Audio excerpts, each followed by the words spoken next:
So, part 3, letting go of the negative lets in the positive. There are two things that relate to this, and it's very important that each of us, myself included, lets go at regular intervals of that which we no longer need in life. But there's also, on our spiritual journey, a point at which we decide that we are going to unlearn. To unlearn. We spend how many years in school? 18, 20, we go to university, perhaps more than that. Learning things. Those things store up in us as our attitude towards the world, our perspective towards the world. In order to let in spiritual truths, we need to unlearn that which we have learned. And when I set my feet on the spiritual path many years ago, step by step, slowly, I began to unlearn. And it was a shock to the system. Because as the years went by, I realized that I needed to unlearn about health. I needed to unlearn about diet. I needed to unlearn about life. I needed to unlearn about death. I needed to unlearn about politics. And I don't know whether you remember the programs of a film director called Gerry Anderson. Now, Gerry Anderson was my childhood hero, still is. Actually, I have a bust of him on the fireplace, believe it or not, because he saved my childhood. I could take myself out of this world that I found a very oppressive world and into his fantasy worlds that were always very positive. And as a result, have some respite from this world until I could come to terms with it when I was older. And I loved his series. And you remember Thunderbirds, of course. That's possibly his most popular puppet series. And he produced live-action series as well, like UFO in the 70s and Space 1999, which I also loved. And in one particular episode, one of Gerry's themes that infused all his programs was nothing is what it seems. Nothing is what it seems. Picture the scene. It's an episode of Thunderbirds. We're on a mountain road and there's a man, a puppet, in a bright red new sports car. And he's streaming down this mountain road and he's got his dark glasses on, he's got his scarf on that's waving in the breeze and he's got his hand up on the sill of the door. And he's saying, because these things needed to be Americanized, although they were produced in the UK in order to sell, "Come on, baby, my beautiful baby, my beautiful baby." And he's going faster and faster. Then he looks in the rearview mirror and he's shocked to see that there's a car gaining on him. Not only that, but this car is not another sports car, it's an old dusty Model T Ford. And driving it, there appear to be two what are described in the program as hillbillies. And one of these hillbillies is pipping his horn. He wants to get past this sports car. And so eventually he pulls out and shoots past the sports car and into the distance. And the man in the sports car pulls over, screeches to a halt, and he says, "I don't believe it. I just don't believe it." What he doesn't know is that the car has got a turbocharger and that the hillbillies are international rescue agents out on a mission. Now, you'll remember Lady Penelope, of course. Do you remember powder compacts? My mum used to have a powder compact, and every lady I came across as a youngster had a powder compact. This, in the day, I don't know what happened to them, in the days before mobile phones and video links, Lady Penelope's powder compact was something very special. Because it wasn't just something containing powder and a mirror, it was a transmitter and receiver, and you could get video links on it. Things in Thunderbirds, things in Gerry's programs were never what they appeared to be. Things were not what they seemed. Now that's a positive spin on things not being what they appear to be. But we have to look at this world with a view to unlearning and a view to things not appearing seeming what they appear to be negatively. Because many, many aspects of our lives here that are thrust upon us are not what they appear to be. This is for your good. That is for your good. Oh, really? Well, let me check inside. Let me unlearn on this. Let me do the research. Let me see what the truth is. And a very different picture will emerge. And so unlearning is an extremely important thing for us to do. And unlearning occurs from the heart. We find that we're looking at something and think, hang on a minute, that doesn't seem right to me. Not from here, but from here. It's not right. What do I do about this? I investigate it. I shut out what everybody else is saying, and even what I'm saying via the chatter from my mind, and I go within, and there I will find the truth of what I think about this situation. And we need to unlearn regularly, because unlearning creates a space within us. We're sweeping out what we don't need. And when we sweep out what we don't need, we leave space. Space that can be occupied by higher vibrations from our heart that reveal to us the truth of any situation. It's something that we have to be prepared to do, however, because very often the truth is uncomfortable. Very often the truth dislodges us from the way that society thinks and the ways that society acts.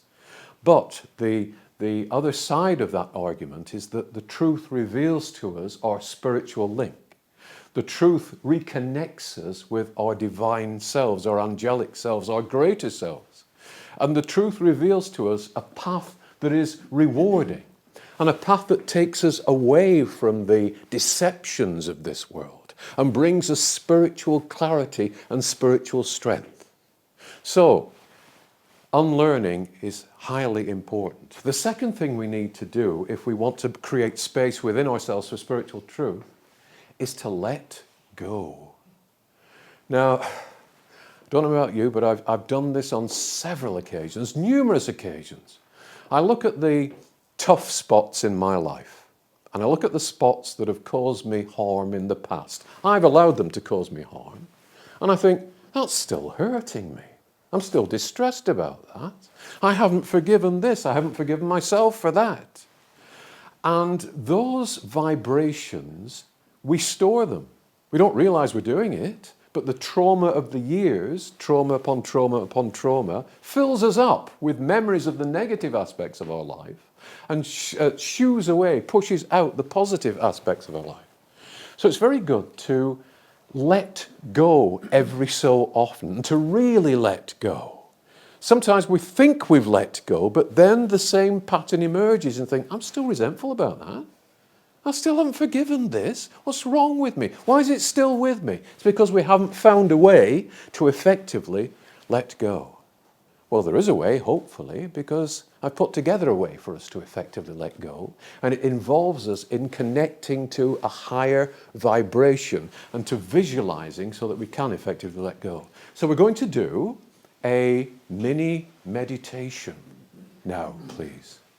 We're going to alter our vibrational rate, and then having altered it, having lifted it, we are going to go through a visualization that will enable us to effectively let go now, and at any point in the future where we think there is something that we need to clear out and let go of.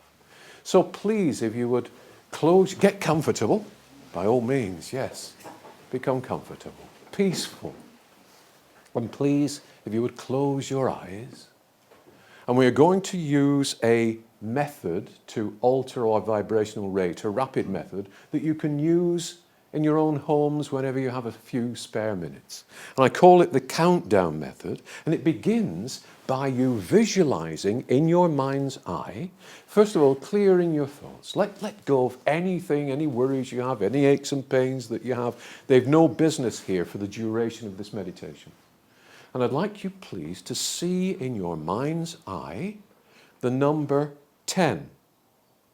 Now, there are many ways to see the number 10. You can see it as a word. You can see it as a number. You can see it in your favorite typeface. You can color it as you want. You can see it from the left, from the right, from the top, from the bottom. There are many ways to focus on the 10.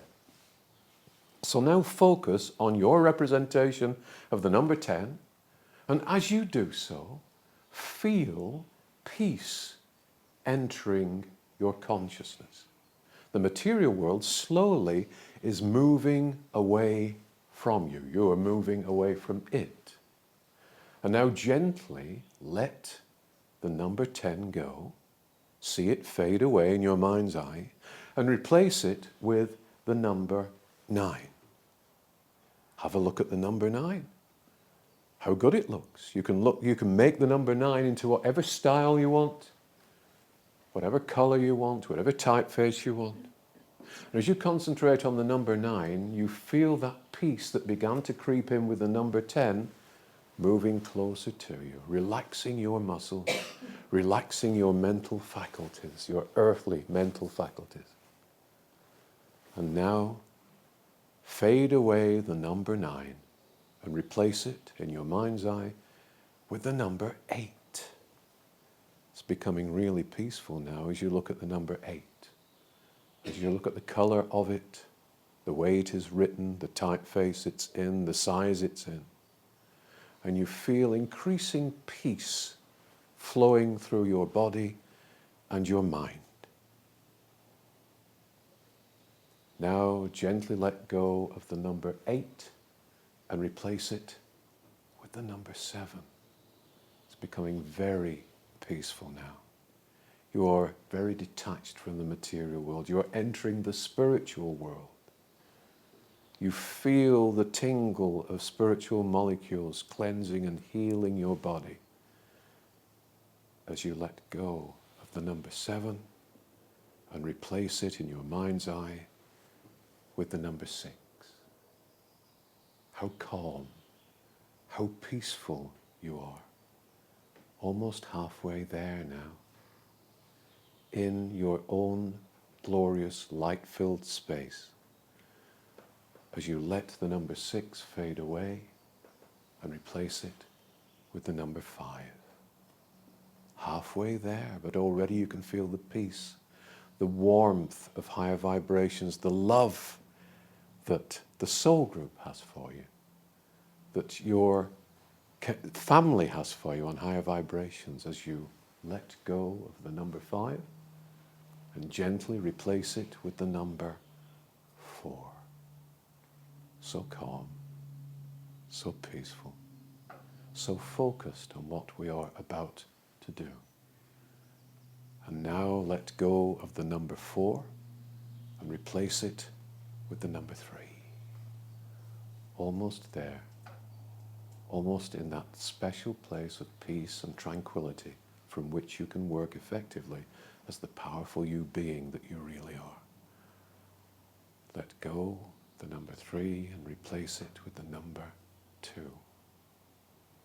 Count down, almost there. Number 2, very quiet, very peaceful. As you let go of the number 2, replace it with the number 1. And then let the number 1 fade away and enjoy for a few moments the peace that is now surrounding you and infusing you from higher vibration.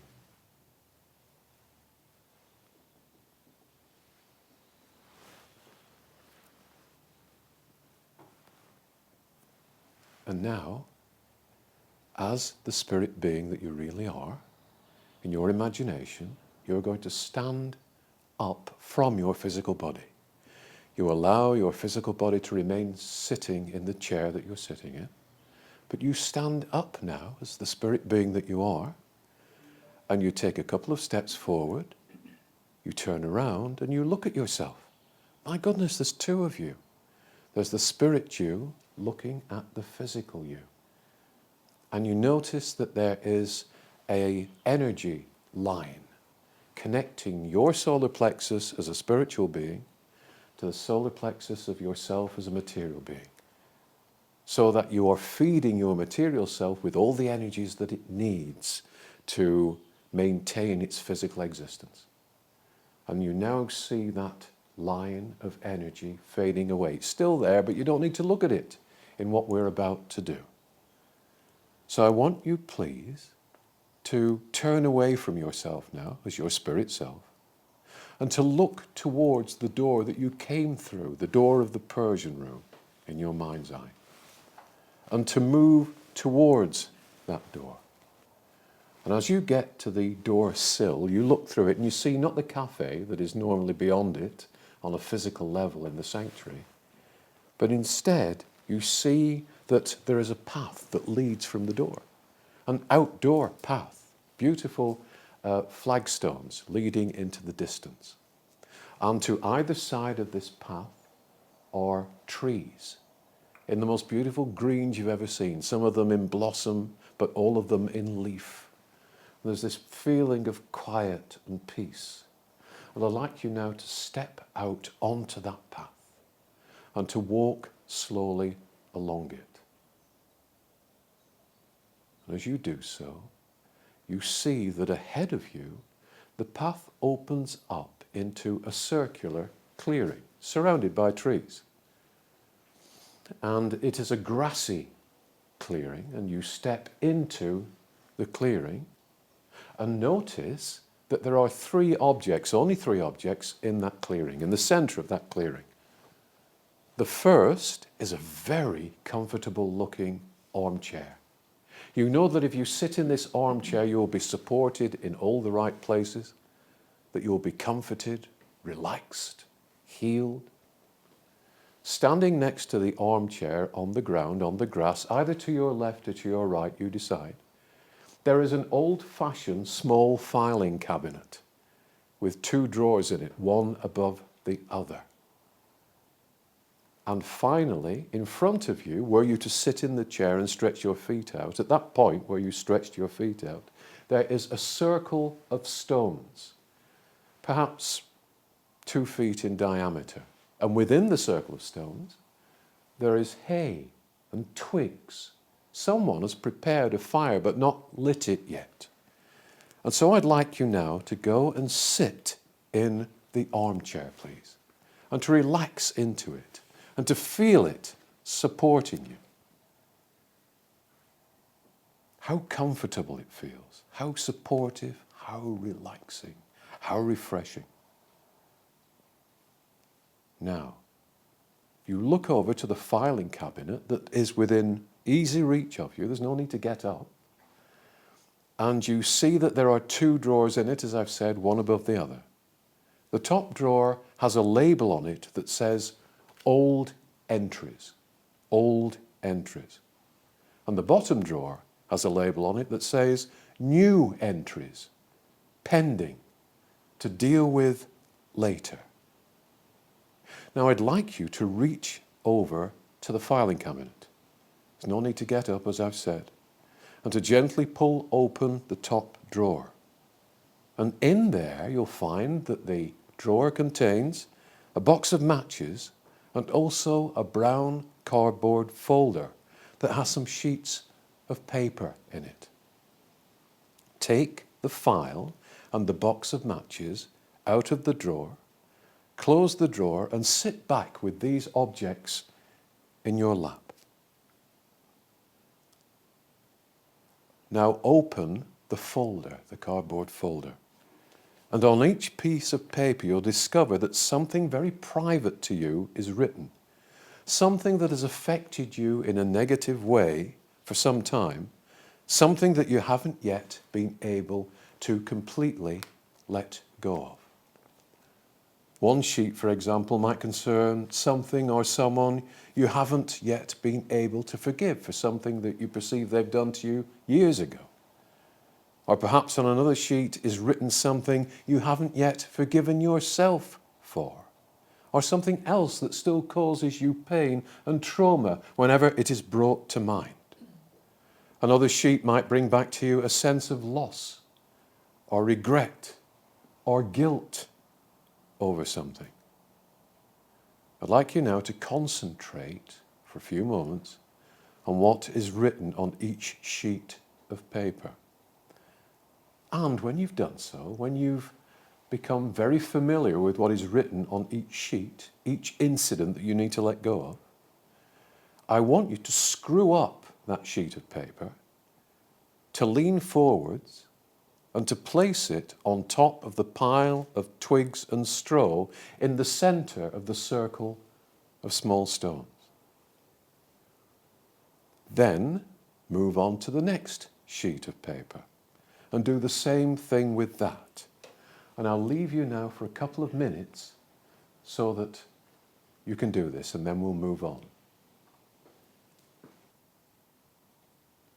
Now, if you've addressed what's on every sheet of paper and you screwed up every sheet of paper and placed it on top of the pile, don't forget you can always magic up further sheets of paper if you want to continue with things that you need to let go of. I'd like you to open up the box of matches, take a match out, strike it, and drop it onto the pile of sheets of paper and twigs and straws. And to see those things going up in smoke. Watch the whole pile quickly catch light, and your sheets of paper quickly being consumed by the flames and literally going up in smoke. As you trace the smoke up to the sky, you can see that the sky is becoming even more blue than it was before, that the sun is shining. You feel the sunlight on your skin, bathing you with renewed energy, filling that space that you've just created by letting go of your grievances and pains and traumas from the past. Sit back for a moment and watch that blaze, and know that with every lick of flame, the things that have been troubling you are gone forever. They are truly let go of.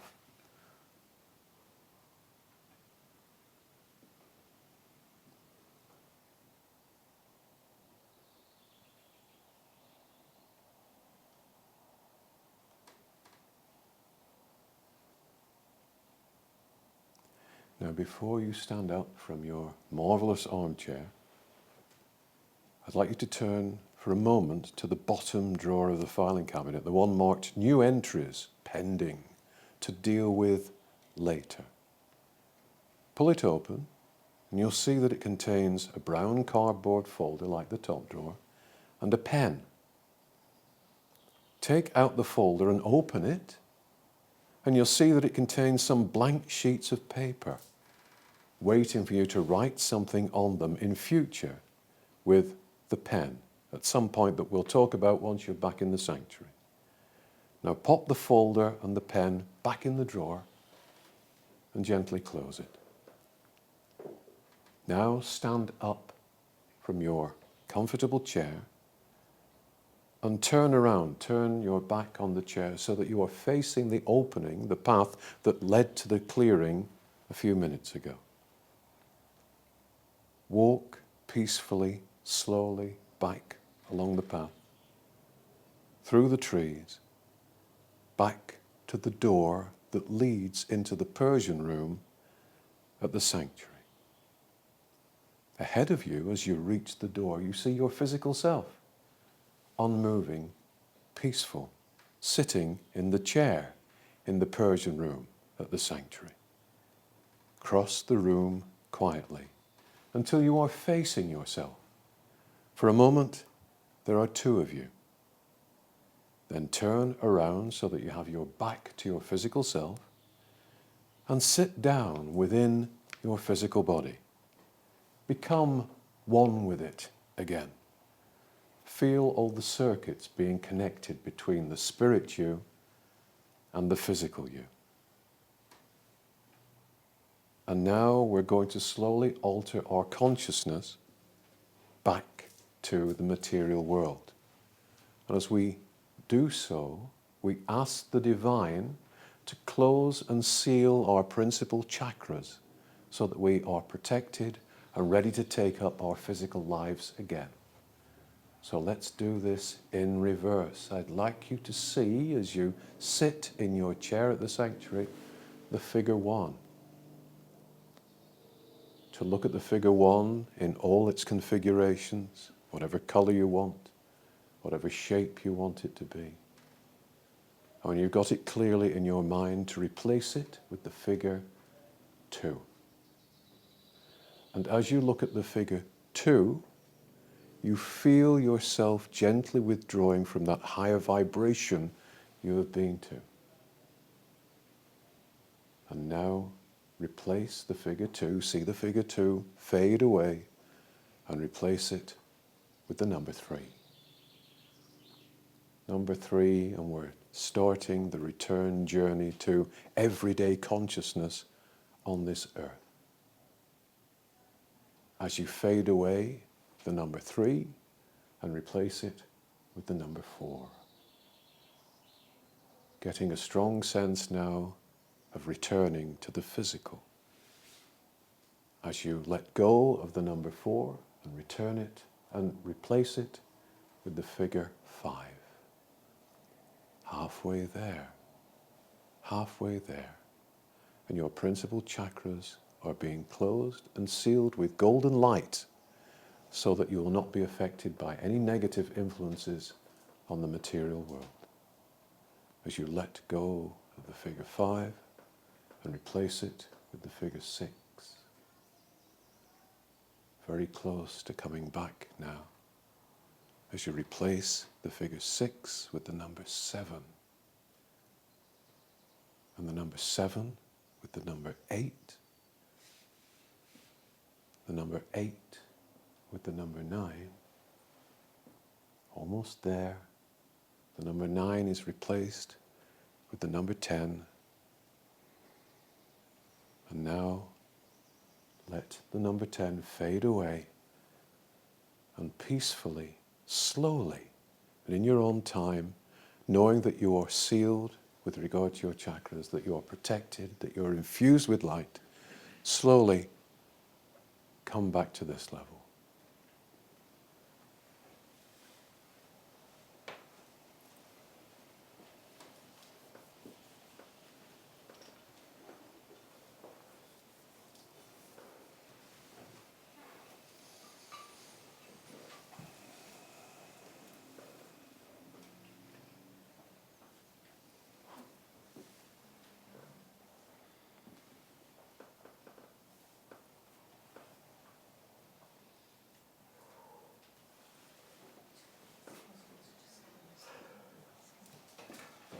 Everybody back with us. Good, good, good. Now, the bottom drawer in the filing cabinet. Sometimes things can affect us quite suddenly. We think, I'm angry about this, or I don't like the look of that, or how dare they do that to me? Very quickly, in your mind's eye, take yourself along the path, very quickly, into the clearing, take out the folder from the bottom file, write down what's making you angry, and say to yourself, promise to yourself, I'll deal with that later, when I've got the time to go through the full meditation. Pop the file back in the bottom drawer, close it, come back to this world, and continue with your day or with your week or whatever it is, knowing that you have placed that in stasis, that it's not going to affect you, but that you can go back to it whenever you've got the time to go through the full meditation, and you can sort it out by transferring it to the top drawer, seeing what's in what you've written there, putting it on the fire, and letting the flames consume it and take it away from you. My goodness, we've only got a quarter of an hour left, Tony. That's only a quarter of an hour left, Tony. That's taken some time. Who benefited from that meditation? Oh, that's good.